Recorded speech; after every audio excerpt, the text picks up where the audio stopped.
Good evening, everyone. Welcome. Call the meeting to order.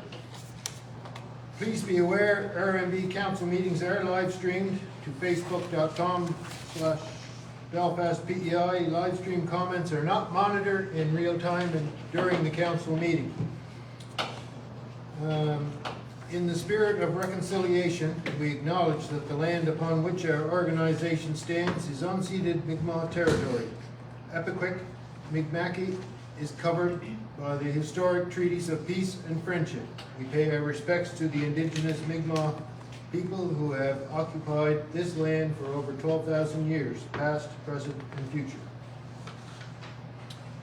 Do any members of council have a conflict of interest with any items on today's agenda?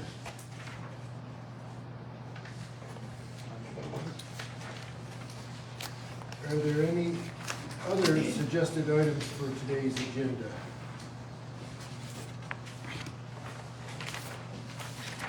Wow, can't believe it. Okay, may I have a mover and a seconder to adopt the agenda as presented? Trish moved. I'll second. And that one there seconded. Lynn? That one Sorry. there, yep. The other orange. Sure. All in favor? Aye. Nays? Motion carried. Okay, are we going with, we have a guest speaker, Sherry Pelkey from BOG, Flight of the Future. Handouts have been distributed at the meeting. Welcome, Sherry.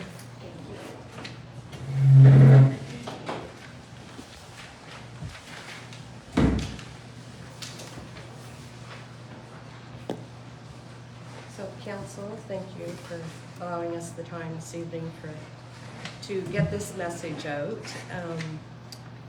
BOG is planning their first strategic planning sessions, which start next week. And we just wanted to share that message with council. Hopefully some of you can make it for one of the 3 sessions, and also for those that are online.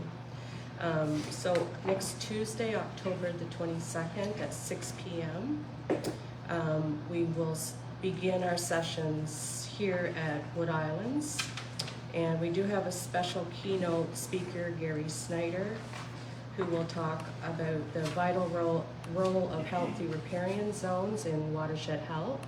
And we will then move into an interactive strategic planning session, and we've designed it so that it's interactive, so that everybody has a chance to have a voice in a way that's comfortable for them. So there's different types of exercises to help draw out information. And you don't have to have experience in environmental issues. You just have to care about where you live. So that's the first one. And then Wednesday, October the 23rd at the Belfast Rec Center, Scott Rollson, he's a biologist with Fisheries and Oceans, will be our guest speaker to begin the session at 6, and he will be talking on the amazing journeys of migratory fish and connecting rivers, estuaries, and coastal waters. And then on Thursday, October the 24th, we're gonna have a busy week next week. Thursday, October the 24th at 6 p.m. at the Murray Harbor Community Center.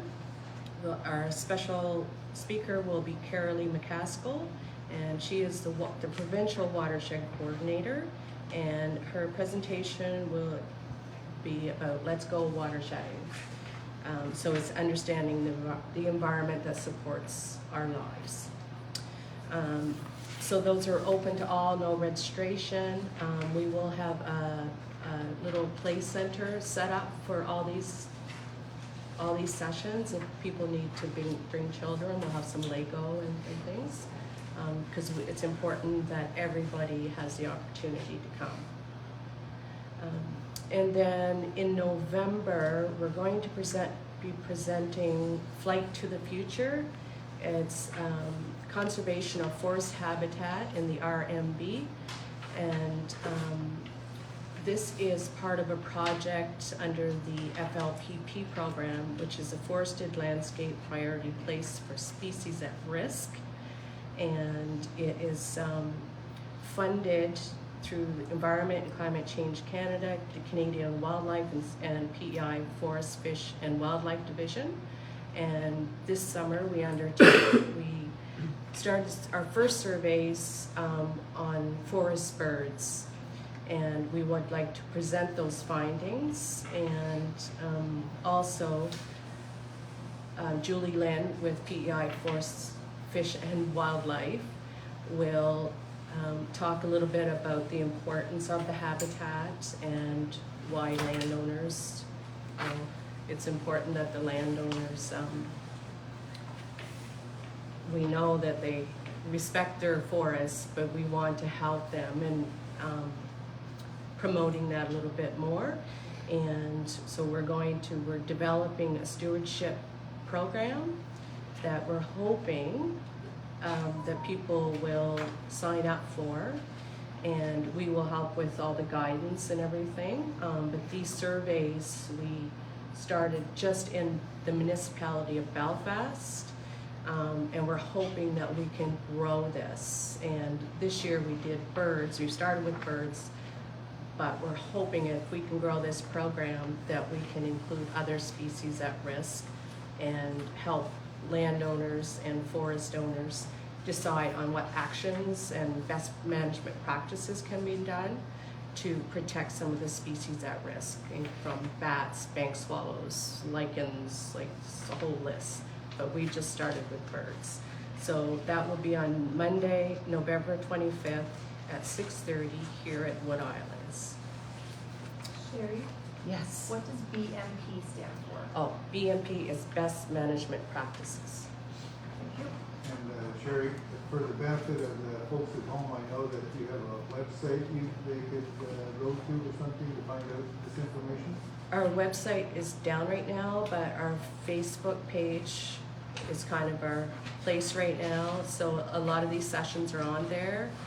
The November one is not up yet, but it will be. We'll be posting information there as we get. What's the address, Facebook/blog or? Yeah, The whole name. No, you just need Bob. Yeah. Thank you.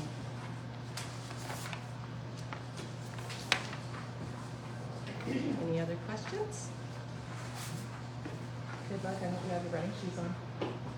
What, pardon me? You're gonna be running a lot next week. I know, I hope you have your running no. shoes on. No, well, we look forward to it. It's the technical, I guess, guidance by the province is once watershed group has been in existence for 5 to 6 years, that's the time that you start to do your community engagement for strategic planning. So this is just our 7th season, and we were lucky enough to get funding. I've been working on that for over a year now, to be able to do this. And our residents and businesses also, their voice matters to the direction that BOG is going to go and what you feel is priority when it comes to environment. So, yeah. So, that's it. Well done, Sherry. Thank you very Sherry. much. Good luck. Thanks. Sherry.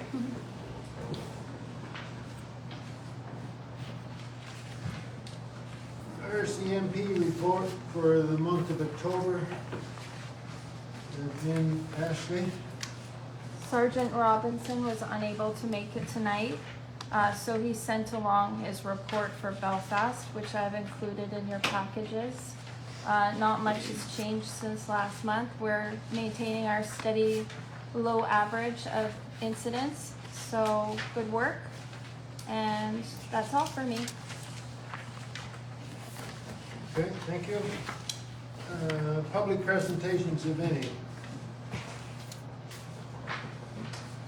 Anyone else like to make a presentation to council? I have a question for you.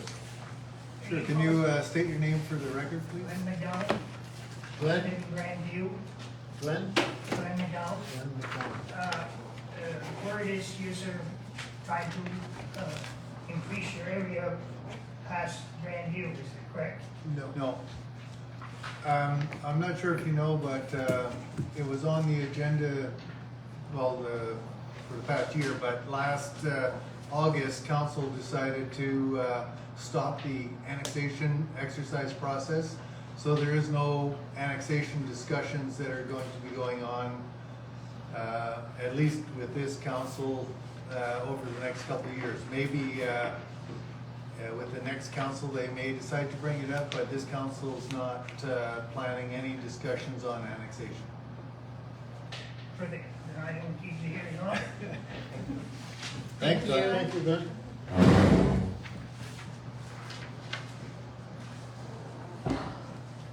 Anyone else?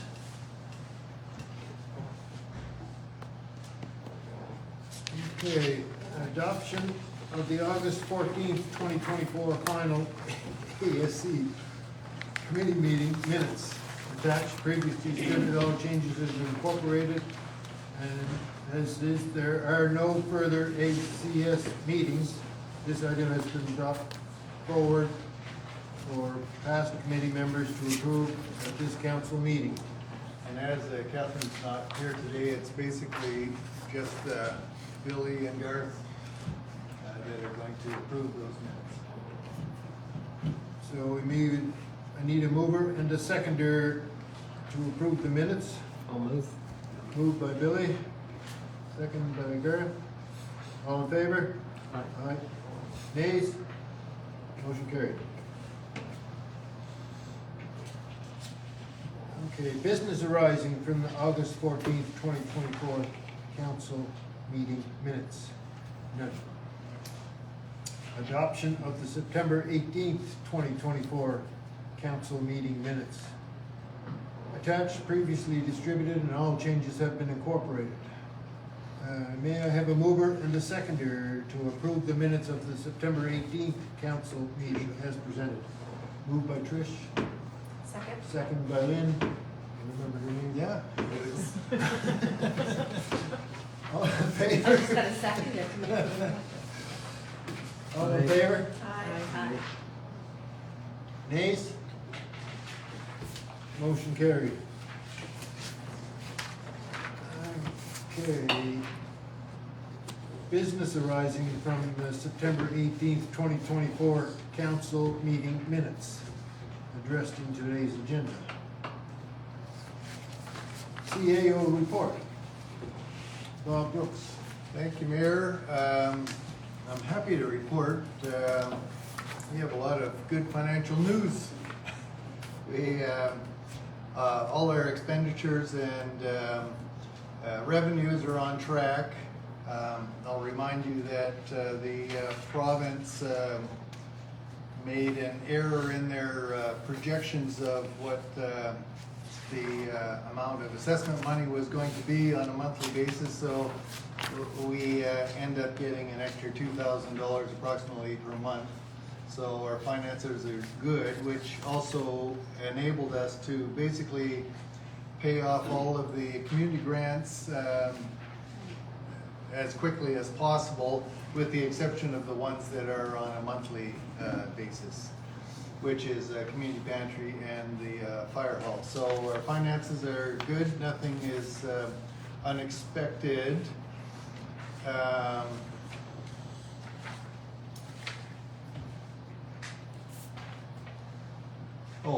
There was one change.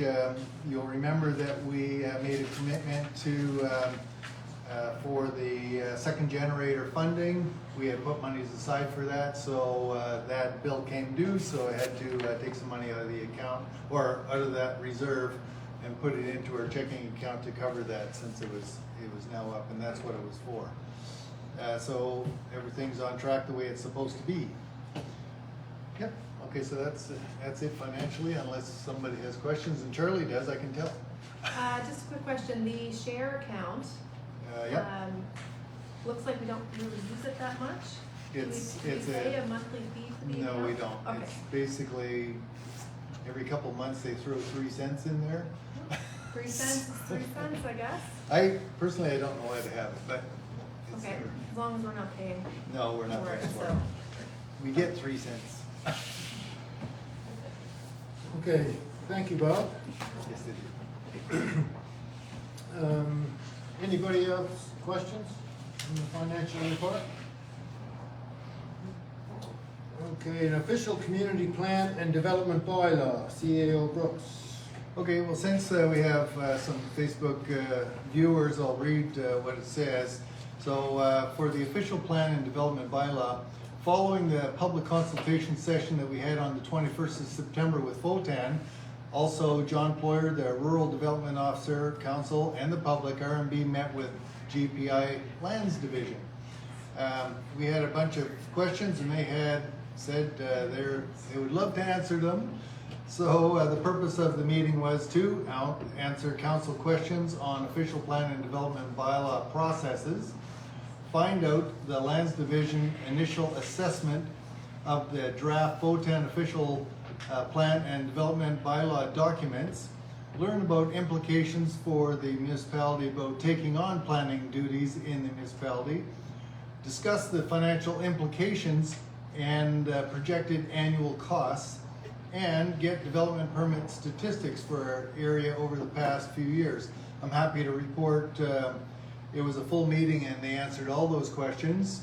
Well, they gave opportunity for council to ask questions as well, and due to that recent meeting and the information learned, more time is required by RMB to prepare a report and provide options for council discussions and consideration for moving forward or other. That information will now be brought forward on the November 20th, 24 regular council meeting. It was originally intended to make that decision tonight, but because of all the information we received from Lands, we pushed that to November so that we could have a more full options paper to consider. Councillor, well, Charlie was there as well as Billy. I don't know if either of you had anything to add in regards to that meeting.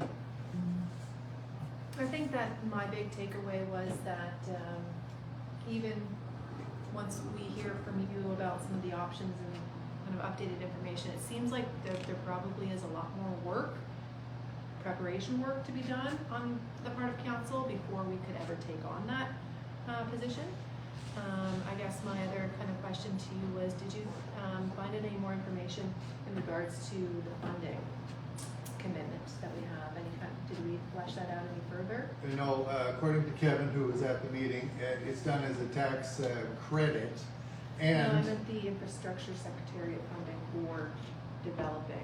oh, Yeah. well, as far as that goes, that project, or the FOTAN project, should basically be completed now, and based on what has happened, I'll be making a presentation to Infrastructure Secretary to basically close the project. Okay. Because they completed everything that they were supposed to do, and because the province changed their MGA requirements on an official plan and development bylaw, and because the province has decided that they're also, before municipalities get on to their own official plan and development bylaw, they want to do a land use plan, and they also said they want to have discussions about further or additional funding through a tax credit for municipalities that have an official plan. So we'll be working in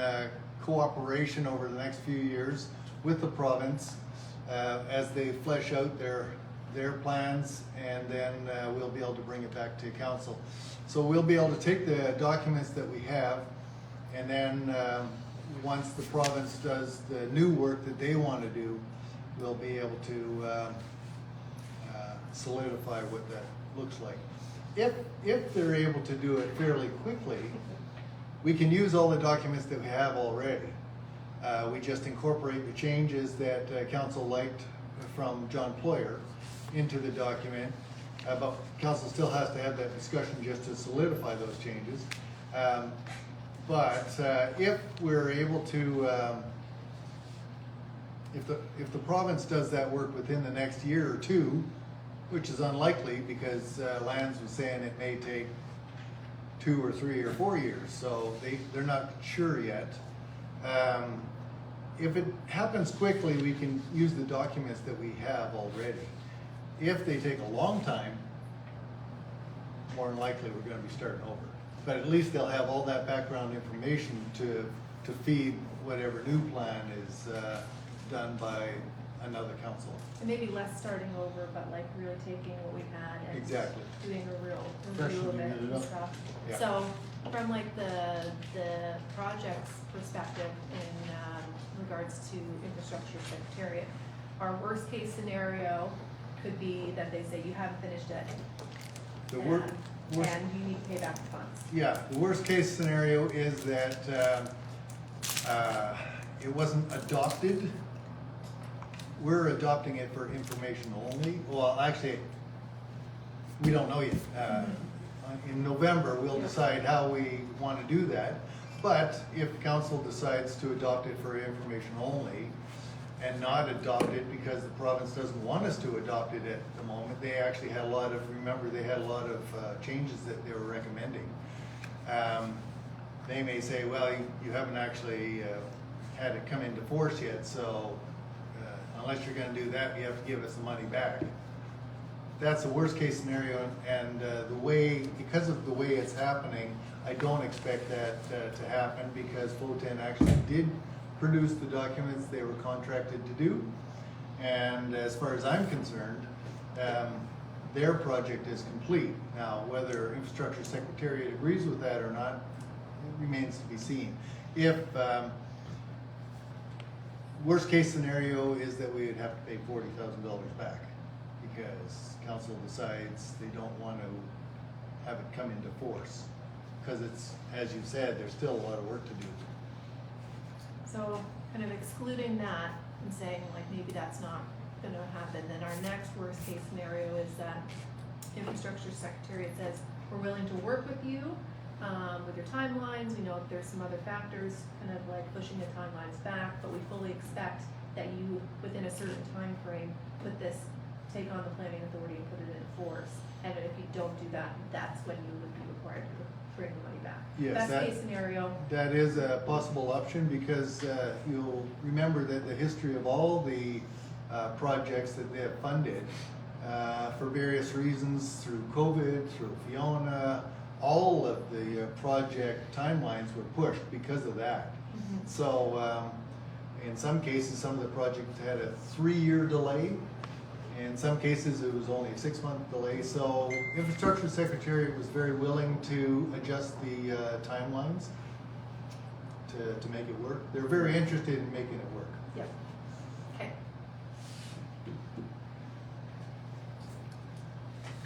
That's all I had. Okay, thank you. Okay, we have a report on sustainable two-ferry system at Wood Islands. Councillor Carter and Ashley Feschuk. So I'm gonna take this one on, basically I read the report. So the Rural Municipality is on the top. This was a public meeting that was held at the Eastern PI Chambers of Commerce on October 10th. And the Rural Municipality is on the Ferry Task Force with EPCC, but unfortunately we were not notified of this meeting and therefore had no involvement in planning it. Administration did speak with EPCC and stated that going forward, the municipality of Belfast would like to be included in all ferry discussions so that we could support the process and provide insight from our community, no matter how urgent the timeline. The purpose of this meeting was that the Chamber wanted to hear from any and all stakeholders, businesses, personal and community organizations in regards to the recent events involving the ferry service between Wood Islands and Caribou. The introduction, there is Alan Buchanan, served as a moderator for this meeting. Blair Akins, the Chamber President, announced that the Chamber would like to create an impact report and take out the politics and create a committee. RMB requested clarification on the committee since RMB was under the impression that they were already on. There was already one with the Chamber.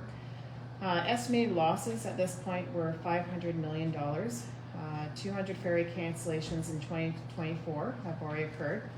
Early AM crossings and late PM crossings have been unavailable in 2024. 30% increase in the cost of goods to the islanders. And MP Lawrence Macaulay did send a letter to EPCC and RMB has requested a copy of this letter. Guest panelists, Brian Fortune of Bill and Stanley Oyster Company, 35 years in aquaculture. They've lost $30,000 so far for the use of the bridge. And many business models incorporate the ferry into their business models, and added expenses are not budgeted in the fiscal years. There's also Chris McKay, Executive Director of Atlantic Truckers Association, 350 members in 4 provinces. Cargo is time sensitive, supply changes disruptions, increased mileage and fuel has occurred, and they're spending about $400 to $500 extra per trip, which equals $9 million per year. Job losses, reduction of operation, and increased environmental emissions. Anthony Neighbors, owner of Atlantic Roasted Products, Industry and Farming Agriculture, has 11 employees. Half of all their loads were affected by the unreliability of the ferry service.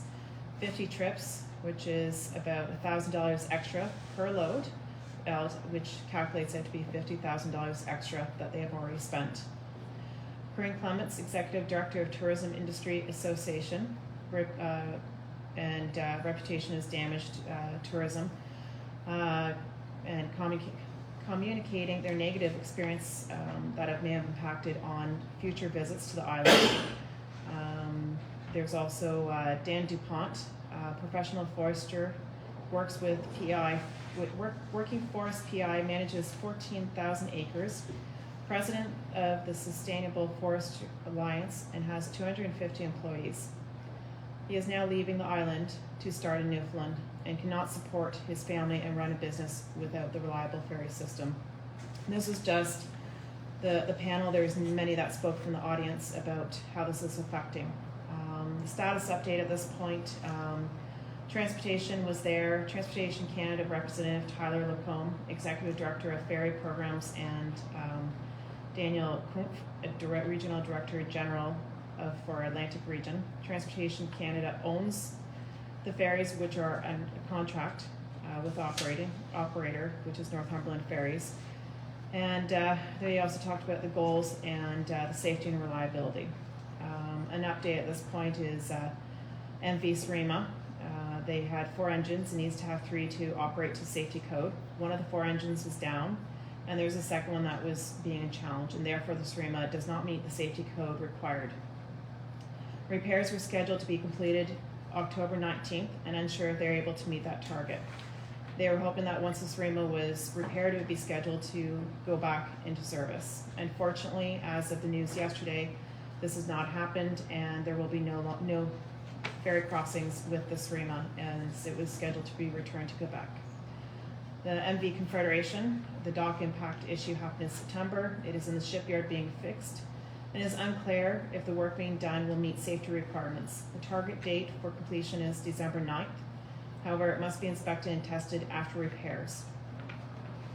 The MV Fanafjord, the vessel that was acquired, was scheduled for delivery in 2024. This delivery date depends largely on the successful sea trials, which are being conducted October 17th to the 22nd, and that's weather permitting.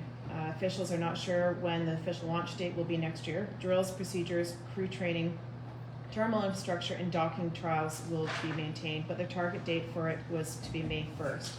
Their thoughts was the Confederation was going to be the main ferry to allow for any wrinkles that may occur with the new ferry to be worked out. The new build is the next one apparently in line in Quebec. However, there's no blueprint, official blueprint. And at this point, the Valley concept design is now cost $25 million.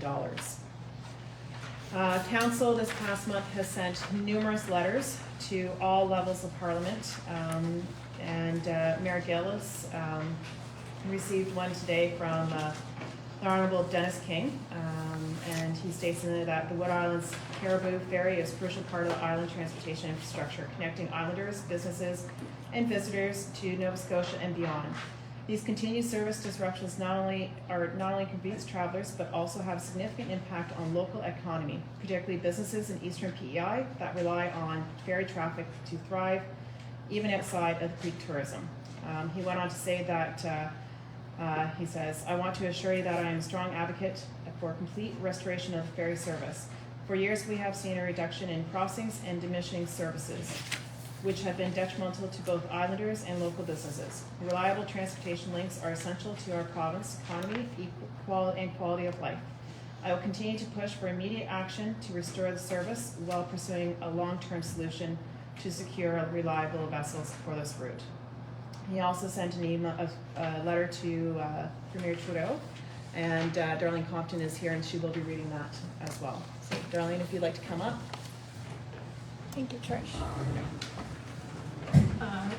Thank you very much. And I know there was a request for the mayor to be here this evening, and he sent his regrets in that letter. We've had numerous discussions about the ferry and what we can do. I will say that Minister Hudson and myself have requested an in-person meeting with Minister Anand, waiting for a response on that. And as of today, the Premier sent a letter to Prime Minister Trudeau. So I'll read the letter for the record and for everyone watching. Dear Prime Minister Trudeau, I'm writing to express my deep concern and frustration regarding the ongoing disruptions to the ferry service between Prince Edward Island and Nova Scotia. The ongoing instability of this critical transportation link is unacceptable and poses significant risks to both public safety and the economy of our province. The MD Confederation has been out of service since September 15, 2024, and it remains uncertain whether it will return to the service this year. The MV Surima, currently on loan, has also been out of service since September 24th and will not return for the remainder of the season. This prolonged disruption has severely impacted the travel plans of islanders and visitors, undermining confidence in our transportation infrastructure. It is imperative that we maintain reliable two-ferry service, not only for regular operations, but also as a contingency measure should the Confederation Bridge face any service disruptions. I am requesting a detailed plan from Transport Canada to restore a reliable two-ferry service from PEI to Nova Scotia. This plan must include a clear schedule indicating when the Fanafjord will be ready for service, with an expectation that it will be operational prior to the start of the 2025 ferry season. An immediate update regarding the repair timeline for the MV Confederation, ensuring that it will be fully operational well before the 2025 season begins. A commitment to expedite the construction of the new vessel, Holiday Island 2, so that it is completed and ready for service well in advance of the current timeline, which has been extended to 2030 or beyond.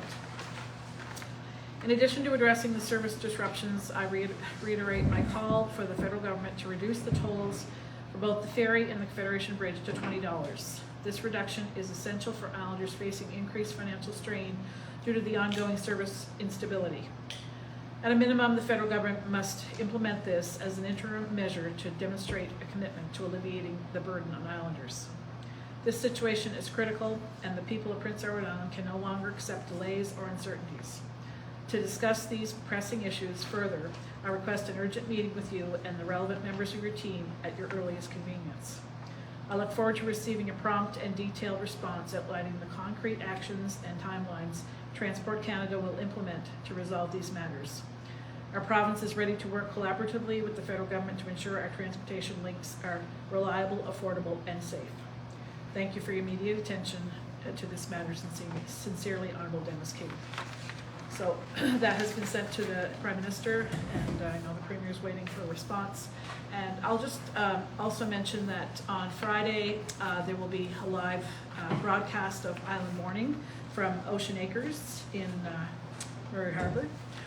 So they will broadcast there. They're usually on air just before 6 a.m. until about 8:40. So encourage anyone and everyone to stop by just to share a story, or just come and have a coffee and speak with the members from Island Morning. And so CBC will be doing that this Friday. So thank you very much. Darlene, Yes. thank you for reading that. I'm talking to a couple other people today, just wondering, as much as we would love to see a decrease in the bridge fare, do you have any concerns that if we make the bridge, for lack of a better term, easier, do you think people would then just decide, well, I'm already doing it, so I don't need the ferry? Do you think that might change people's views? I don't anticipate that. It's not like that, right? Yeah, it's hard to know. No. it's just, you know, to make it easier for Islanders and all Islanders. You know, the Premier has been an advocate for $20, and, you know, I think we should go back to having to pay to get on and pay to get off, both, you know, that's what it used to be. Easier. And it would be easier. So it's just one suggestion that he came forward with, and he's been advocating for this for quite a while now. So it'll be interesting to see when he gets a response from the Prime Minister and what that will be. But, you know, I'm hoping again, myself and Minister Hudson will go to meet in person with Minister Anand is what I requested. So we'll see. I mean, there are lots of options, and if you were listening to the meeting that the Eastern Chamber had, you know, a lot of people, I'd say there are a lot of people involved.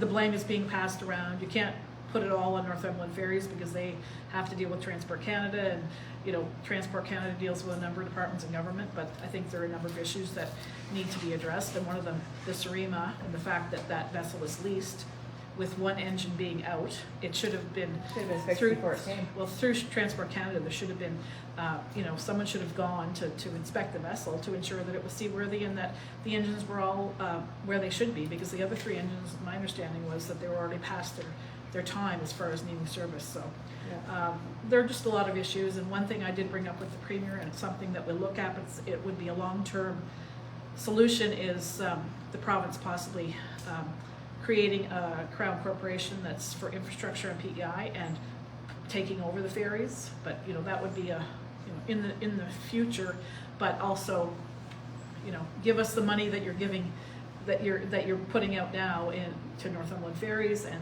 to supply those vessels and go from there, because we know that there are vessels available that are, you know, around 10 years old. Which probably, like Bannock they said was like 45 million, and they've already spent 25 million in just conceptual drawings. We'll buy another huge West Ferry.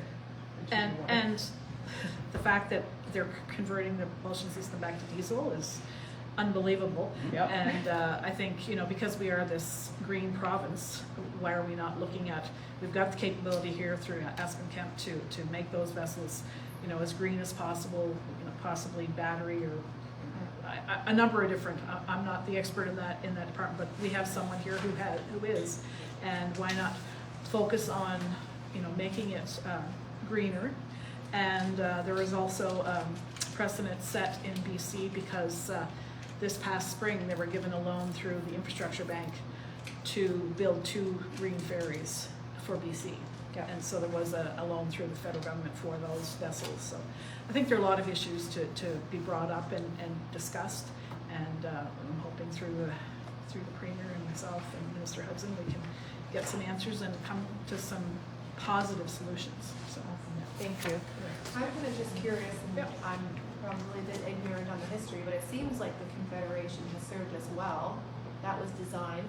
Could that design not be improved upon and implemented for a solution rather than reinventing the wheel by designing a whole new ferry? I probably defer to my husband about that more than myself, but I think there are a number of vessels across the world that we can use. We don't have to come up with our own design. There are other vessels that, you know, we could get the hull built somewhere else and bring it here and fit it up in Pictou. There are just a lot of solutions, and we don't seem to be coming up with many solutions other than waiting for a ferry that now could be 2030. And you know, it was a sole source tender to, you know, I think they kind of stumbled through that at the meeting, but it was a sole source tender to Davie Shipyard in Quebec. So that alone is to me a concern, because it's taxpayers' money. So just there are a lot of questions and a lot of I guess possible solutions, and we'd like to be able to have that discussion with the federal government. So. Darlene, are you going to be doing some sort of report out of the meeting that you're having? Will there be a press release or something? Yeah, there will be. I mean, we haven't got it scheduled yet, so as soon as that is scheduled and we have the meeting, I will definitely I can report back to the municipality and yeah. So and again with the Premier's meeting too, I'm sure that will he'll share all that information. Anything that comes to mind for you that council or municipality could be doing to help this? I think we all just have to keep, you know, beating the drum, you know, voice our concerns, keep it in the forefront, The whole contingency issue about if anything happens to the bridge, I mean, to me, that's paramount in ensuring that we have a reliable ferry service, you know. Not to mention the impact on not only Eastern PEI, but all of Prince Edward Island. And, you know, I think a number of islanders forget that, but there are a number of reasons why we do need to have ferry. And not just the ferry service we had, say, a year ago or 2 years ago, but an improved ferry service that's more reliable, faster, you know. There are just so many issues that we could address and I think make a difference. We've seen what happens, we've seen what happens in the States when they just relied on a bridge, and then they anchor to it. So, you know, that would leave us with nothing, because now we don't have this and we don't have that. What Russell just said, year round. Yeah, year round, you know. Right. With climate change, that should be all that. Icebreaker boat, like Yeah. we've had in Oregon. And to run in the evening still.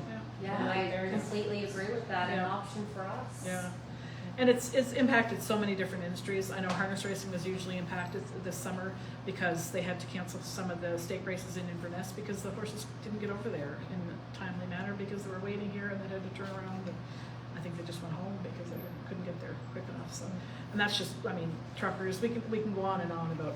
We all know the impact that it has.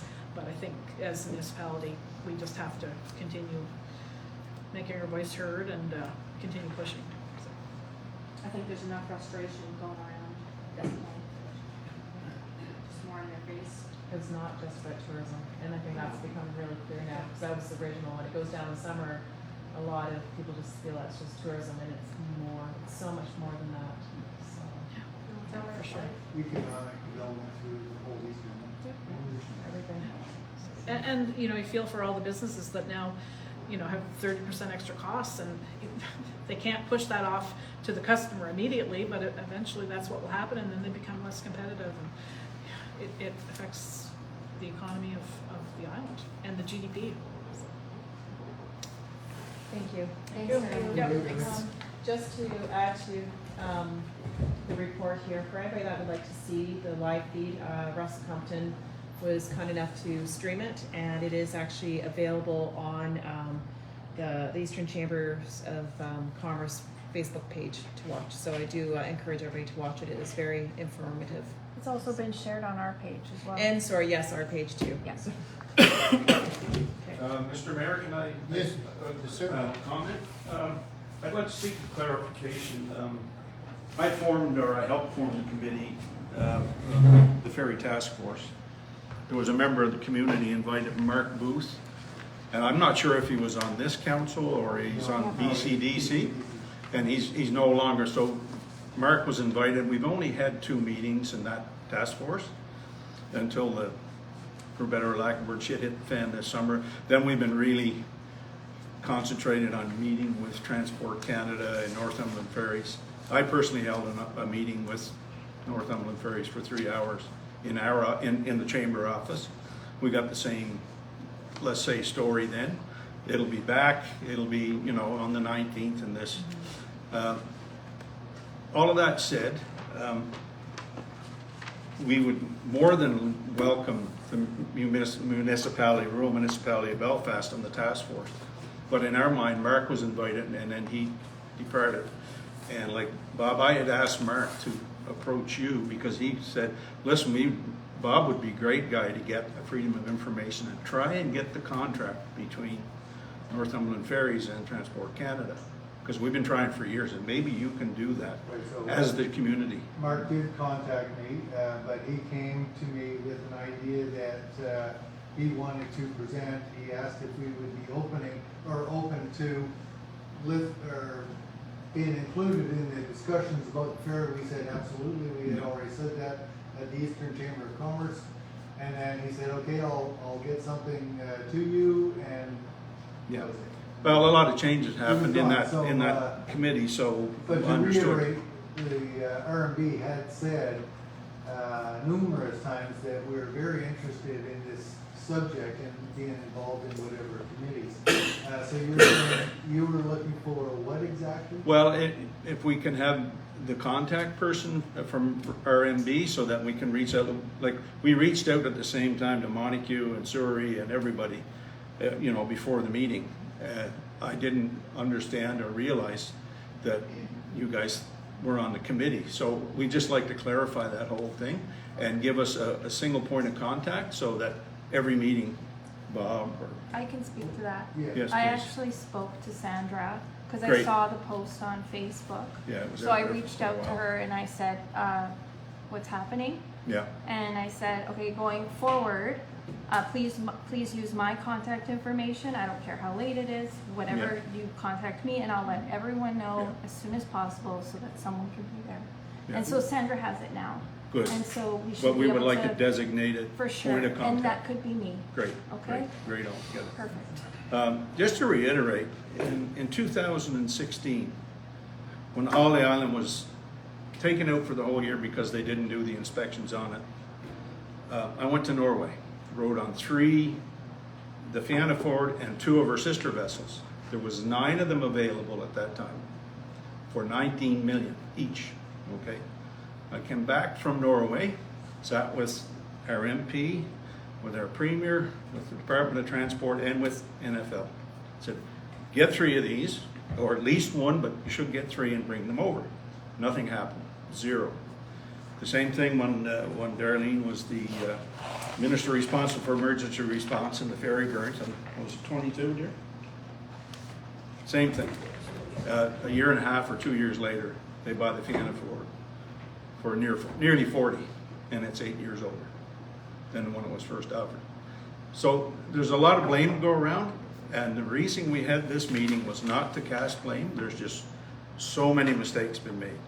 The reason is to, and Darlene mentioned it, we are really pushing the provincial government to talk with the federal government and let PEI and possibly Eastern Nova Scotia take that service over and run it like it's supposed to be run.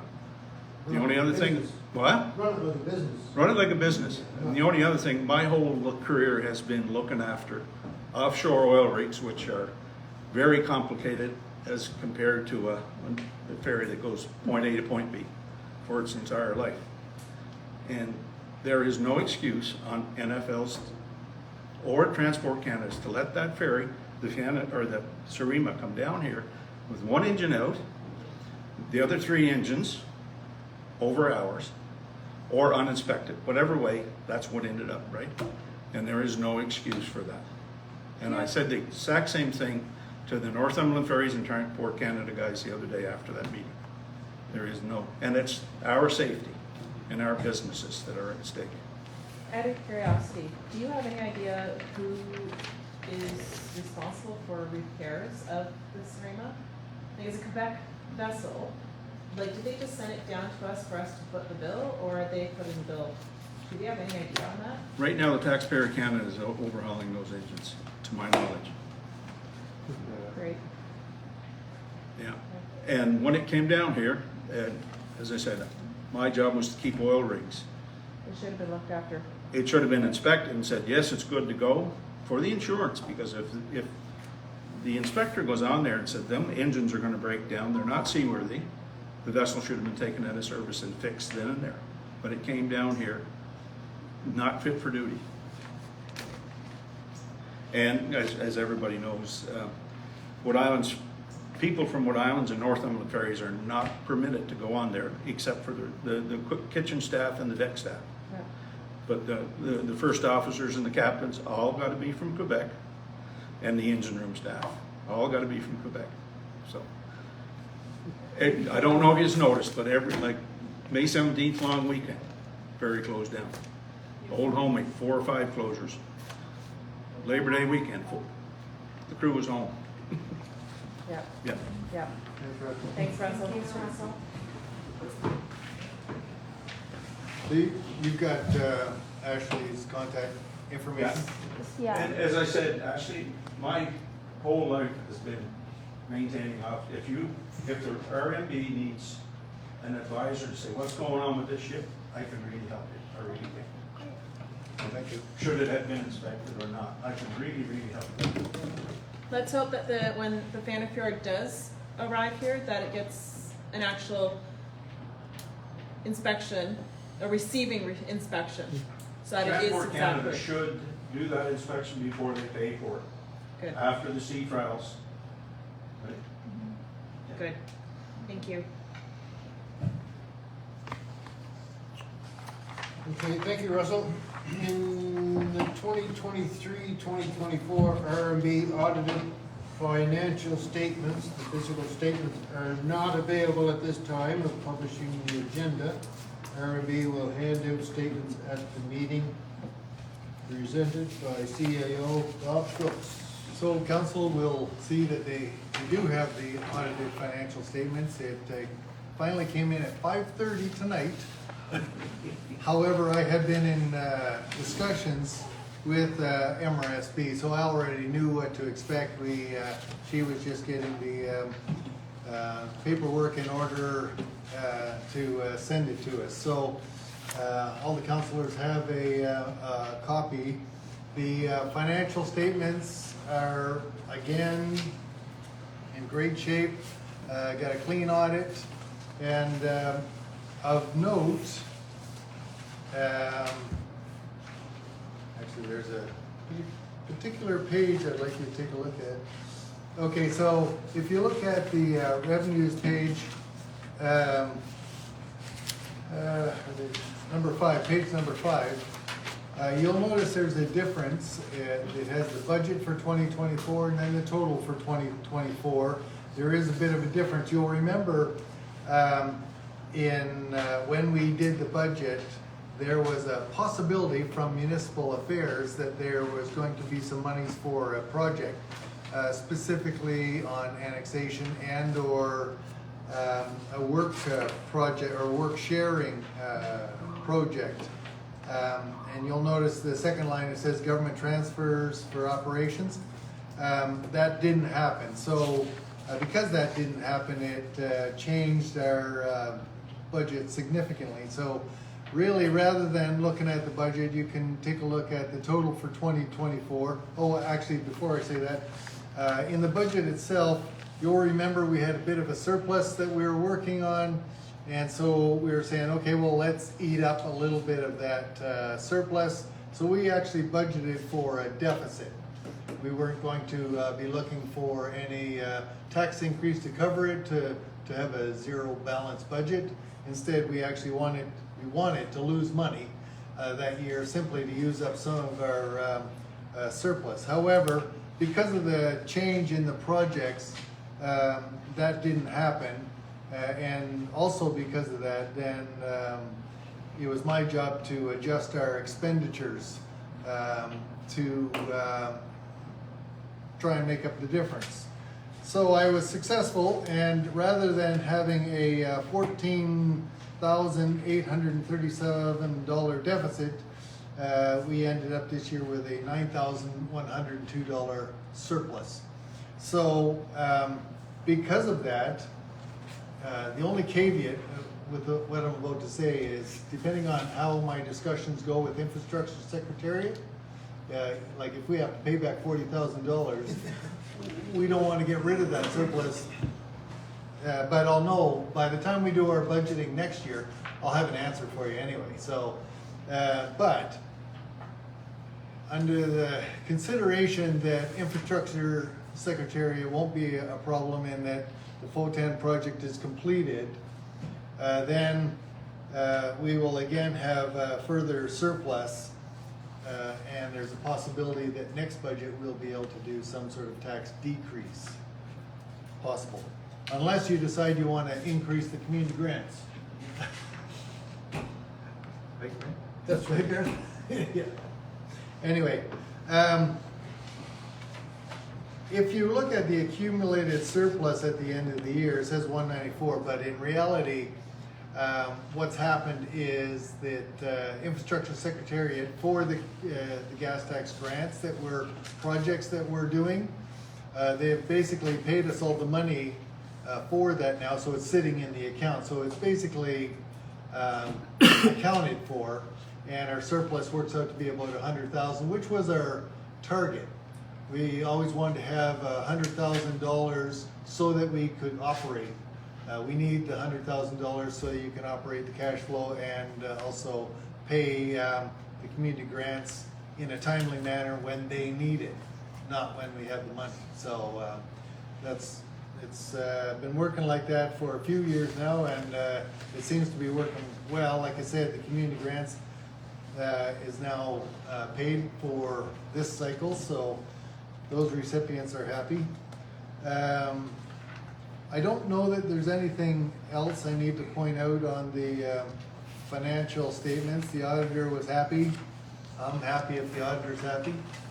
So, and then we ended up with a surplus rather than a deficit. So other than that, if there's any questions that any of the councilors have about the financial statements.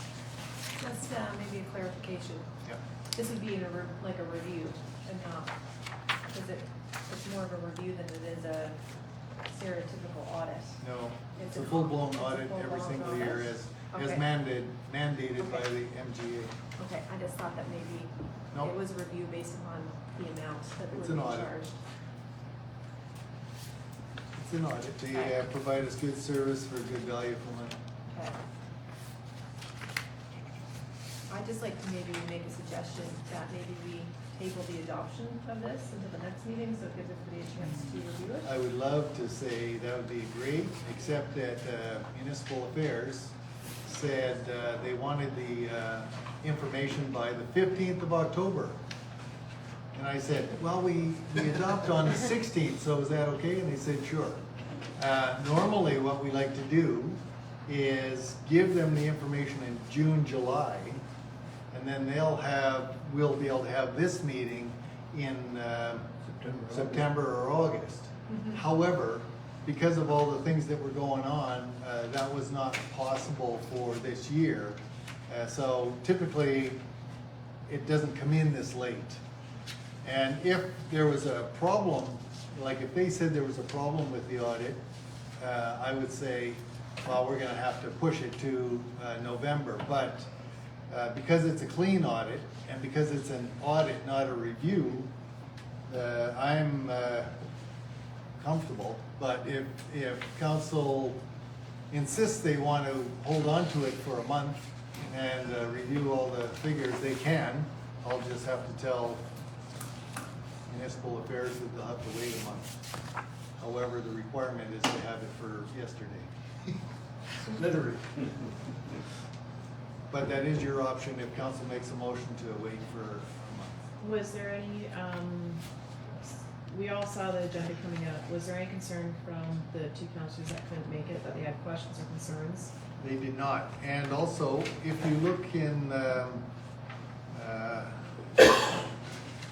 page,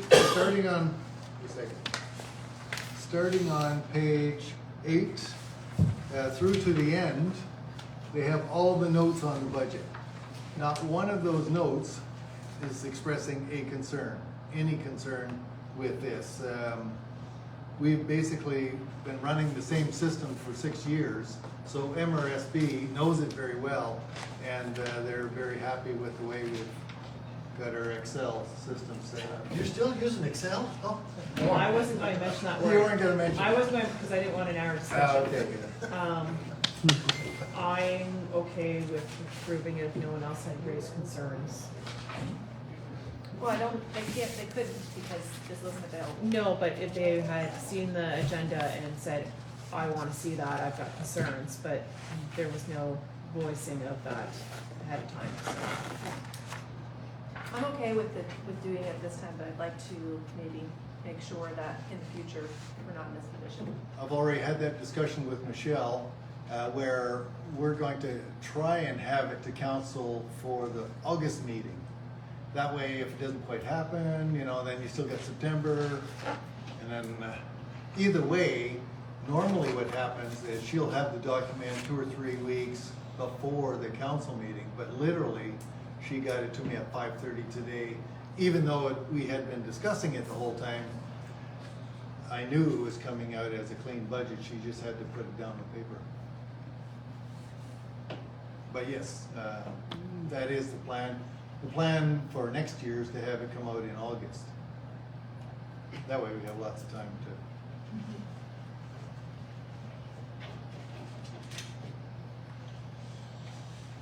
Any more questions or discussion on the audit report?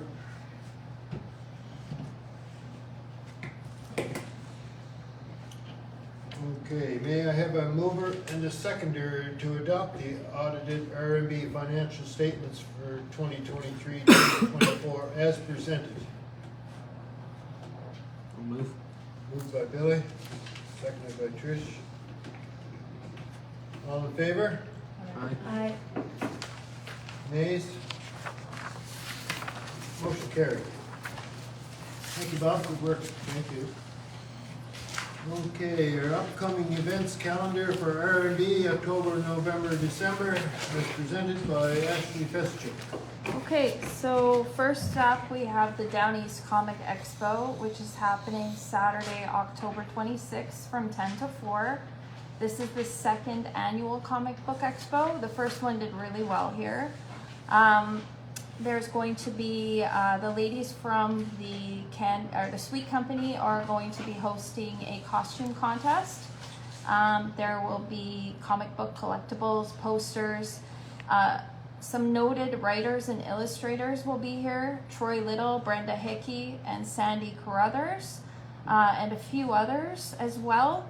There will be face painting, so that'll be fun. And we're having a barbecue here that day also. So if you can make it out, it should be a fun event. It was last year, and I hope to see you all there. Remembrance Day. The wreath laying is November 11th. R&B participates annually at 2 of these wreath laying events put on by the Royal Canadian Legion within the R&B area. Typically, Mayor Gillis will lay a wreath at, I'm not sure. Normally at Belfast, but I've done it at Iona when someone else asked for Belfast. And another counselor will choose the alternate So location. you'll see the 2 blank lines. We need to confirm who's gonna do what. Did somebody else, so there's 2 locations, one at Belfast and one at Iona. I'll be at Belfast regardless, Okay. Fire hall. so I'm available So- if Garth isn't able Trisha wants to do Belfast. to. No, then? I'm just saying Oh, I'm available you'll- if Fire Garth's hall able is to. normally wreath. Okay. Yeah, so I'll be there They as well. normally place the wreath. Yeah. Does anyone want to do Iona? I'm happy to do it. Okay. Thank you, Charlie. So then Garth is at Belfast. Okay. Thank you. All right, so now that we have that all sorted out, we are thinking past Remembrance Day already onto our holiday tree lighting event, which we have scheduled for Saturday, December 7th at 6 p.m. So R&B, as usual, tends to light up the courtyard, sing Christmas carols, do a snowflake decorating competition for children. There will be a photo area, just like last year, and a visit from jolly old Saint Nick. Everyone's welcome. This year, I'm pleased to announce that our special musical guest is Norman Stewart. Yay. I'm really So that should be a lot of fun. We're looking forward to it. Yeah, and last year was by accident. We were gonna do everything outside like we had done the year before, but we found the year Man, did it before. rain. Oh, it was But the year windy. before, it was It was very more the wind. cold. Yeah, it And was cold. whatever the singers and whatever, everybody got cold basically. It was So, cold. But then we were gonna do something similar this year, or last year, and then it was rainy and windy, so we decided to move the singing and whatnot inside. Well, that worked out so well that we decided we would do the lighting of the courtyard again first, and then we would send everybody upstairs for Santa and singing. Yeah. So that's it, Saturday, December 7th, so mark your calendars. So Ashley, have Yes. you begun to maybe look at the schedule? Because I know that the last couple of years, there was like a request I- for council to help set up. Yes. So I'm just hoping that. we can Yeah, get- I haven't thought as far ahead as scheduling for council for setup. I was trying to work around the Sweet Company as well as trying to avoid the Santa Claus parade in town. So that's why that date was chosen. Mhm. I'm going to go through my calendar probably tomorrow or the next day, and come up with a list of suitable dates, and I'll send them to you, and then we can kind of collaborate and figure out what works best. I Is think that last okay? year Garth did 75%. Yeah, we'll figure it out. Thank you. Thanks, Charlie. And then Billy did the other 25%. Okay, thank you, Ashley. You're welcome. New business for the agenda, as discussed in, There was none, and Catherine said there was no update for the pantry this month because she's away, unless somebody else had an update for that. All I know is that we have a lot of pantry items in our office that have been donated, so we'll get that to the pantry when we can. Yeah, and I think that just Catherine wanted to say thank you to everybody who does donate. okay, and Councillor Other. Yeah, there was no other. Oh, there was no other. Okay, next meeting, regular council meeting, it's November the 20th, 2024 at 7, Wood Islands Market, upstairs meeting hall. Additional council meetings at December the 11th, 2024 at 7, Wood Islands Market, upstairs meeting hall. Last year it was discussed that council may wish also to have a council meeting in December. Normally there is no council meetings scheduled for December. So this is a discussion item. So you'll remember that last year, Councillor Bryson had said, well, geez, there's so many things on the agenda, maybe we should have a December meeting as well. However, the MGA requires only 6 meetings. RMB has 10 scheduled meetings, and actually this year we're gonna have 19 meetings in total. Because we also do special committee meetings, we also do committee meetings, or special council committee meetings, and then the regular 10 as well, and then there was the public meeting. So the only reason that B is there is if there's members of council that really want us to schedule a December meeting. But normally I use that December time to start and do all the work for the budget projection, because it takes about a month to put all that stuff together, and then we start releasing the documents in January, per Charlie's comment about trying to give lots of notice. So I usually use December to for the budgeting purposes, or for my budgeting purposes. So unless there is a real driving desire to have a meeting in December, December 11th is the only day that would really work. So if you want a meeting, we can schedule one. If not, it's not on the regular schedule. So it's only if council who are here decide they actually want another council meeting in December. Do we get any fires going that we need to tend to? We will be using December for you to come and Put up Christmas lights. decorate the courtyard. I think, there's a lot going on in December, unless something urgently pops up in the next month's meeting, I'd say let's Okay. shelve it. So we always have the opportunity, if something does emergency pop up, then you basically contact myself and the mayor, and we'll, for an emergency, we'll set up a special council meeting specifically for that emergency. So in which case, having heard what you're saying there, basically B is no, is a no. Okay, C, tree lighting event. This year's RMB tree lighting event will take place in the courtyard at Wood Islands Market starting at 6 p.m. on Saturday, December the 7th. And Ashley will contact everybody about days for decorating. Yes, and I just want to add one more thing, that Catherine will be providing her FPIM report and her ministers meeting report at the next meeting.